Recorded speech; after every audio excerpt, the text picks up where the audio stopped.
न्याय क्रांती न्यूज, अन्यायाविरुद्ध आवाज।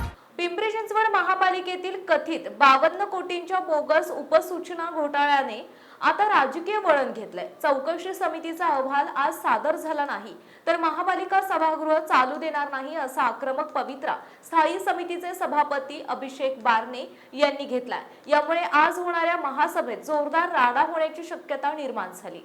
महापालिकेच्या तिजोरीवर डल्ला मारण्याचा हा धक्कादायक प्रकार मार्च अखेर समोर आला होता।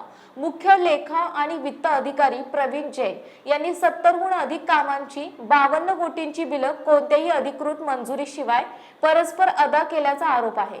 या प्रकरणाच्या चौकशीसाठी आयुक्तांनी 7 दिवसांची मुदत दिली होती, मात्र मुदत संपूनही समितीने अद्याप मौन पाळलं आहे। याच मुद्द्यावरून सभापती अभिषेक बारणे आता प्रशासनावर तुटून पडलेत। प्रशासनाने आयुक्तांची दिशाभूल केली आहे। ही लूट आम्ही खपवून घेणार नाही असा इशारा त्यांनी दिलाय। जर प्रशासनाने आज अहवाल मांडला नाही आणि दोषींवर कारवाई केली नाही तर सभागृहाचं कामकाज रोखलं जाईल असं त्यांनी ठणकावून सांगितलं। दुसरीकडे विरोधी पक्षांनीही या प्रकरणात भाजपच्या नगरसेवकांचे कनेक्शन असल्याचा आरोप करत त्रयस्थ यंत्रणेमार्फत चौकशीची मागणी केली। त्यामुळे आजची सभा वादळी ठरणार हे निश्चित आहे। प्रशासन आता बचावात्मक पवित्रा घेतं की बारण्यांचा इशारा खरा ठरतो याकडे सर्वांचं लक्ष लागलंय। या घोटाळ्यातील मास्टरमाइंड कोण आणि कोणाच्या आशीर्वादाने हे 52 कोटी वाटले गेले याचा उलगडा अहवालानंतरच होईल।